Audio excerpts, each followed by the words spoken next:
Hello and welcome to my channel in the kitchen with Bindu. ഇപ്പോൾ കുറേ ദിവസം ഞാൻ പുതിയ വീഡിയോസൊക്കെ ഇട്ടിട്ട് ജോലിയൊക്കെ തുടങ്ങിയപ്പോൾ നല്ല തിരക്കായിപ്പോയി, അതുകൊണ്ടാണ്. അപ്പോൾ ഇന്നിപ്പോൾ നമ്മുടെ വീട്ടിൽ തന്നെ നല്ല പെർഫെക്റ്റ് ആയിട്ടുള്ള വൈറ്റ് ബ്രെഡ് എങ്ങനെ ഉണ്ടാക്കിയെടുക്കാം എന്നാണ് ഞാൻ കാണിക്കാൻ പോകുന്നത്. ഇത് ഞാൻ സാധാരണ എല്ലാ വീക്കെൻഡും ഉണ്ടാക്കുന്ന ഒരു ബ്രെഡാണ്. നിങ്ങൾക്ക് ഇഷ്ടപ്പെടുമെന്ന് വിചാരിക്കുന്നു. അപ്പോൾ ഈ ബ്രെഡ് ഉണ്ടാക്കാൻ വേണ്ടിയിട്ട് നമുക്ക് ഇളം ചൂടുള്ള 1 കപ്പ് പാലാണ് ആവശ്യം. അപ്പോൾ എല്ലാവർക്കും അറിയാവുന്ന ടിപ്പാണ്, നമ്മളിപ്പോൾ ഒരുപാട് ചൂടാണെന്നുണ്ടെങ്കിൽ ഈസ്റ്റ് ചത്തുപോകും. അതുകൊണ്ട് ഒരു ചെറിയ ഇളം ചൂടുള്ള പാല് മതിയാവും. അപ്പോൾ അതിലേക്ക് നമ്മളൊരു 1/4 കപ്പ് കണ്ടൻസ്ഡ് മിൽക്ക് ചേർക്കുന്നുണ്ട്.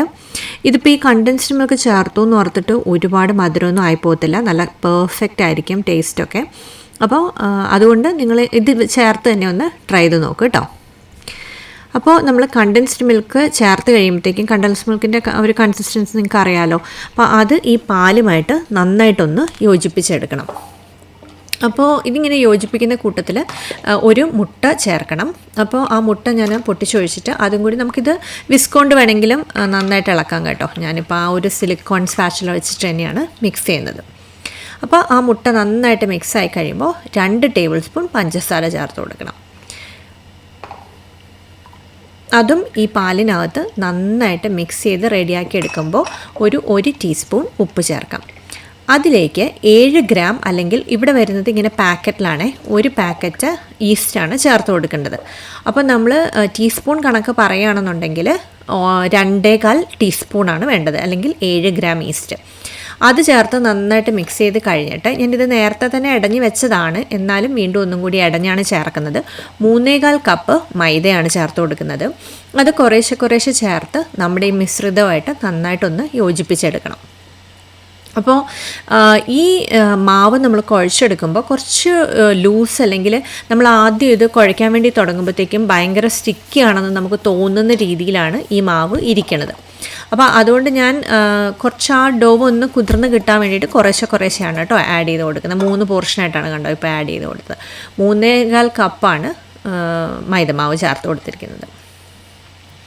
അപ്പോൾ അത് നന്നായിട്ടൊന്ന് മിക്സ് ചെയ്ത് കഴിഞ്ഞ് കഴിയുമ്പോഴത്തേക്കും നമുക്ക് ഒരു സ്റ്റിക്കി ആയിട്ടുള്ളൊരു മാവാണ് കിട്ടുന്നത്. എന്നിട്ട് ആ മാവിലേക്ക് നമ്മളൊരു 1/4 കപ്പ് റൂം ടെമ്പറേച്ചർ ബട്ടറാണ് ചേർത്ത് കൊടുക്കുന്നത്. അത് നമുക്ക് ഇനിയിപ്പോൾ ഇതുകൊണ്ട് കുഴയ്ക്കാൻ ബുദ്ധിമുട്ടാണെങ്കിൽ ഞാനിപ്പോൾ കൈ കൊണ്ടാണ് കേട്ടോ കുഴയ്ക്കുന്നത്. അത് നന്നായിട്ടൊന്ന് കുഴച്ചെടുക്കുമ്പോൾ ഞാൻ പറഞ്ഞല്ലോ, ഇത് കയ്യിലൊക്കെ നന്നായിട്ട് ഒട്ടിപ്പിടിക്കുന്ന ഒരു മാവായിട്ടാണ് കിട്ടുന്നത്. അതിനെ നമുക്ക് ഒരു കൗണ്ടർ ടോപ്പിലേക്കോ അതല്ലെങ്കിൽ ഒരു ബോർഡിലേക്ക് നമുക്ക് കുറച്ച് മാവ് വെതറി ഇതൊന്ന് കുഴയ്ക്കാൻ വേണ്ടി ഇടാം. ഒരു കാര്യം പ്രത്യേകം ശ്രദ്ധിക്കേണ്ടത്, നമ്മളിപ്പോൾ ഈ കുറച്ച് മാവൊന്ന് വെതറിയിട്ടുണ്ടല്ലോ ഈ ബോർഡിൽ, അതിൽ കൂടുതൽ ഒട്ടും ചേർക്കാതിരിക്കാൻ ശ്രമിക്കണം കേട്ടോ. കാരണം കൂടുതൽ മാവായി പോയിട്ടുണ്ടെങ്കിൽ അത് ശരിയാകത്തില്ല. അപ്പോൾ അതുകൊണ്ട് ഇത് കുഴച്ച് വരുമ്പോഴത്തേക്കും ഇത് ആ മാവിൽ ഗ്ലൂട്ടൻ ഡെവലപ്പ് ചെയ്ത് വരുമ്പോഴത്തേക്കും ഇത് കറക്റ്റായിട്ട് വരും. അപ്പോൾ ഇതിൽ നിന്ന് വിട്ടു പോരാനായിട്ട് ഇച്ചിരി ബുദ്ധിമുട്ടുള്ളതുകൊണ്ട് ഞാനൊരു പേസ്ട്രി കട്ടർ കൊണ്ട് അതിങ്ങനെ വടിച്ചെടുത്തിട്ടാണ് പതുക്കെ അത് കുഴയ്ക്കാൻ തുടങ്ങുന്നത്. ഒരു 7 മുതൽ 10 മിനിറ്റ് വരെ നന്നായിട്ട് കുഴച്ചെങ്കിൽ മാത്രമേ ആ ഗ്ലൂട്ടൻ നന്നായിട്ട് ഡെവലപ്പ് ചെയ്യുകയും നന്നായിട്ട് പൊങ്ങി നല്ല സോഫ്റ്റ് ആൻഡ് എയറി ബ്രെഡായിട്ട് വരത്തുള്ളൂ. അപ്പോൾ ഇത് ഞാൻ നന്നായിട്ടൊന്ന് കുഴച്ചെടുക്കുകയാണ് കേട്ടോ ഈ സമയത്ത്. അപ്പോൾ നമ്മൾ ബട്ടറൊക്കെ ചേർത്തിട്ടുണ്ടല്ലോ, അപ്പോൾ നല്ല മോയ്സ്റ്റായിട്ട് ഇത് കുഴഞ്ഞ് റെഡിയായിട്ട് വരും.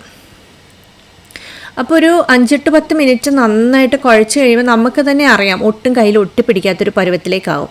അപ്പോൾ ഇതേ ഒരു ചെറിയ ഉരുള എടുത്തിട്ട് ഇങ്ങനെ നമ്മൾ സ്ട്രെച്ച് ചെയ്യുമ്പോൾ പൊട്ടിപ്പോകാതെ നന്നായിട്ട് സ്ട്രെച്ച് ആകുന്നുണ്ടെങ്കിൽ അതിൻ്റെ അർത്ഥം ഗ്ലൂട്ടൻ നന്നായിട്ട് ഡെവലപ്പ് ചെയ്തിട്ടുണ്ടെന്നാണ്.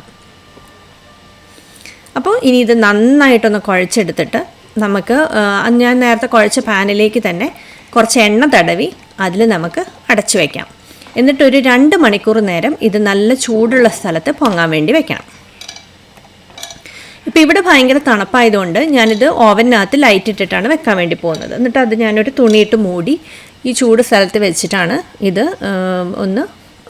പൊന്തി വരണമല്ലോ. 2 മണിക്കൂർ എടുക്കുക ഏകദേശം ഇവിടെ.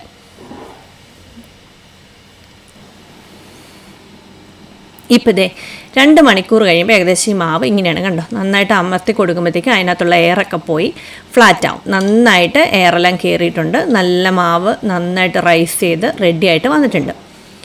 എന്നിട്ട് ഇനി നമ്മൾ അത് ഒന്നൊന്ന് സ്ട്രെച്ച് ചെയ്ത്, ഇപ്പോൾ ഒരുപാട് ഇനിയും കുഴയ്ക്കൊന്നും വേണ്ട.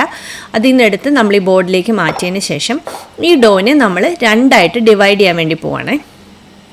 ഇതിപ്പോൾ 2 ലോഫ് കിട്ടും. ലോഫ് പാനിനകത്താണെങ്കിൽ ചെയ്യുന്നതെങ്കിൽ 2 ലോഫ് കിട്ടും. അപ്പോൾ ഇതിനെ ഞാൻ രണ്ടായിട്ടൊന്ന് ഡിവൈഡ് ചെയ്തതിന് ശേഷം ഒരു പേസ്ട്രി കട്ടർ വെച്ചോ അല്ലെങ്കിൽ കൈ കൊണ്ട് എങ്ങനെയാണെന്ന് വെച്ചാൽ അത് ഡിവൈഡ് ചെയ്യാം. എന്നിട്ട് ഒരു പോർഷൻ നന്നായിട്ടൊന്ന് സ്ട്രെച്ച് ചെയ്തിട്ട് നമ്മുടെ ചപ്പാത്തിയൊക്കെ കുഴയ്ക്കുന്ന കോല് പരത്തുന്ന കോലില്ലേ അത് വെച്ചിട്ട് നന്നായിട്ടൊന്ന് പരത്തി കൊടുക്കാൻ പോകണം. ഒരുപാട് തിന്നായിട്ടൊന്നും പരത്തണ്ട. അങ്ങോട്ട് ഒന്ന് സ്ട്രെച്ചായി കഴിയുമ്പോഴത്തേക്കും നമ്മുടെ ഈ ലോഫ് പാനിൻ്റെ വലിപ്പം അനുസരിച്ചാണ് നമ്മളിതൊരു ലോഗിൻ്റെ രീതിയിൽ അല്ലെങ്കിൽ ഒരു കഷ്ണം മരത്തിൻ്റെ രീതിയിൽ നമ്മളിതിനെ റോൾ ചെയ്ത് എടുക്കാൻ വേണ്ടി പോകുന്നത്. അപ്പോൾ അങ്ങനെ റോൾ ചെയ്യുമ്പോൾ നമുക്കത് ഹാൻഡിൽ ചെയ്യുമ്പോൾ തന്നെ അറിയാം നല്ല സ്ട്രെച്ചി ആയിട്ടുള്ള ഡോ ആണ് കേട്ടോ. ഒട്ടും ബുദ്ധിമുട്ടില്ല, നന്നായിട്ട് പൊങ്ങി വന്നിട്ടുള്ള മാവാണ്. അപ്പോൾ അതുകൊണ്ട് നല്ല ഈസിയാണ്. എന്നിട്ട് ഇങ്ങനെ ഒരു ലോഗാക്കി കഴിയുമ്പോഴത്തേക്കും ആ പേസ്ട്രി കട്ടർ വെച്ച് തന്നെ ഞാൻ ഈ ബ്രെഡിനെ ഒരു 6-7 കഷ്ണം, ഒരു മീഡിയം സൈസ് കഷ്ണമായിട്ട് മുറിച്ചെടുക്കാൻ വേണ്ടി പോവാണ്. അപ്പോൾ ഈ സമയത്ത് ഞാൻ 2 ലോഫ് പാൻ ഗ്രീസ് ചെയ്ത് വെച്ചിട്ടുണ്ട്. അതിൻ്റെ അടിയിൽ പാർച്ച്മെൻറ്റ് പേപ്പർ അല്ലെങ്കിൽ ബട്ടർ പേപ്പർ ഇട്ട് കൊടുത്തിട്ടുണ്ട്. എന്നിട്ട് അതിലും കുറച്ച് ഓയിൽ തടവി വെച്ചിട്ടുണ്ട്. അല്ലെങ്കിൽ ബട്ടർ ഓയിൽ എന്താണെന്ന് വെച്ചാൽ അത് തടവാം. എന്നിട്ട് ഗ്രീസ് ചെയ്ത് വെച്ചിരിക്കുന്ന ആ പാനിലേക്ക് നമുക്ക് ഈ മുറിച്ച് വെച്ചിരിക്കുന്ന കഷ്ണങ്ങൾ ഒരു ലോഫിൻ്റെ രീതിയിൽ അങ്ങോട്ട് എടുത്ത് വെച്ച് കൊടുക്കാം. അപ്പോൾ ദാ അങ്ങനെയാണ് നമ്മുടെ മാവിരിക്കുന്നത്. അപ്പോൾ ഇനി ഇത് മറ്റേ പോർഷനും അതുപോലെ തന്നെ ചെയ്ത് കഴിയുമ്പോൾ നമുക്ക് 2 ലോഫ് ഇതുപോലെ തന്നെ കിട്ടും. അപ്പോൾ ദാ രണ്ടാമത്തത് ഞാൻ അതുപോലെ തന്നെ ചെയ്യാൻ വേണ്ടി പോവാണേ.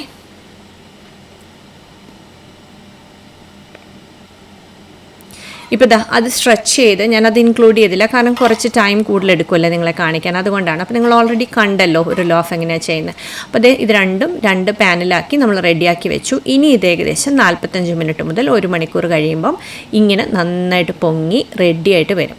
അപ്പോൾ ഇപ്പോൾ ഇനി ഇത് നമുക്ക് ഓവനിലേക്ക് വെക്കാം. 350 ഡിഗ്രിയിൽ ഒരു 18 മുതൽ 20 മിനിറ്റ്, അല്ലെങ്കിൽ അതിൽ കൂടുതലായിപ്പോയാൽ ഹാർഡായി പോവും. അപ്പോൾ അതുകൊണ്ട് 20-22 മിനിറ്റ് കൂടുതൽ ഒട്ടും വേണ്ട, നിങ്ങളുടെ ഓവൻ്റെ ചൂടനുസരിച്ച്. ഇപ്പം നോക്കിയേ എന്ത് ഭംഗിയാണ് ഈ ബ്രെഡ് കാണാനെന്ന്. അതുപോലെ വീട്ടിനകത്താണെങ്കിലും നല്ല മണമാണ് ബ്രെഡ് ബേക്ക് ചെയ്ത് വരുമ്പോഴത്തേക്ക്. പിന്നെ അതുപോലെ നമുക്ക് കഴിക്കാനും ഭയങ്കര ടേസ്റ്റിയാണ് ഈ ബ്രെഡ്.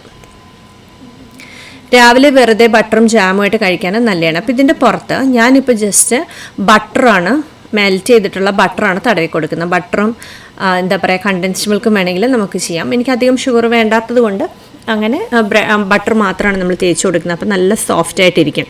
അപ്പോൾ രാവിലെ നമുക്ക് ഫ്രഞ്ച് ടോസ്റ്റ് ഉണ്ടാക്കാൻ അല്ലെങ്കിൽ വെറുതെ ചായയുടെ കൂടെ ജാമൊക്കെ ചേർത്ത് കഴിക്കാനൊക്കെ ഭയങ്കര ടേസ്റ്റി ആയിട്ടുള്ളൊരു ബ്രെഡാണ് കേട്ടോ. ഒട്ടും ബുദ്ധിമുട്ടില്ല ചെയ്യാൻ. ജസ്റ്റ് ഇത് പൊങ്ങി വരുന്ന ഒരു താമസമാണ് മെയിനായിട്ട് ഇതിനുള്ളത്. പക്ഷേ നല്ല കഴിക്കാനും നല്ല ടേസ്റ്റാണ്, കാണാനും നല്ല ഭംഗിയാണ്, നല്ല അടിപൊളി ബ്രെഡാണ്. അപ്പോൾ നിങ്ങളെല്ലാവരും ഒന്ന് ചെയ്ത് നോക്കാൻ ശ്രമിക്കണം കേട്ടോ. അപ്പോൾ ഞാനിത് ഒരുവിധം ഇളം ചൂടോടുകൂടി തന്നെയാണ് മുറിക്കാൻ നോക്കുന്നത്. വളരെ സോഫ്റ്റാണ്. ഉള്ളിലൊക്കെ നല്ല എയറി ആൻഡ് സോഫ്റ്റ് ആയിട്ടുള്ള ബ്രെഡാണ്. അതുപോലെ ഇത് നന്നായിട്ട് ഫ്രിഡ്ജിൽ വെക്കാനും നല്ലതാണ്. നമ്മൾ അലുമിനിയം ഫോയിലൊക്കെ നന്നായിട്ട് റാപ്പ് ചെയ്ത് ഫ്രിഡ്ജിൽ വെച്ചിട്ടുണ്ടെങ്കിൽ 1 ആഴ്ച മുതൽ 1.5 ആഴ്ച വരെ ഇരിക്കും, ഒരു ബുദ്ധിമുട്ടും ഇല്ലാതെ. അപ്പോൾ നിങ്ങളെല്ലാവരും ഒന്ന് ചെയ്ത് നോക്കണേ. ചെയ്ത് നോക്കിയിട്ട് നിങ്ങൾ കമൻറ്റ് ചെയ്യാനും അഭിപ്രായം പറയാനും ഒന്നും മറക്കല്ല കേട്ടോ. ഇഷ്ടപ്പെടുകയാണെങ്കിൽ ലൈക്ക് ചെയ്യുകയും ഷെയർ ചെയ്യുകയും സബ്സ്ക്രൈബ് ചെയ്യുകയും ചെയ്യണേ.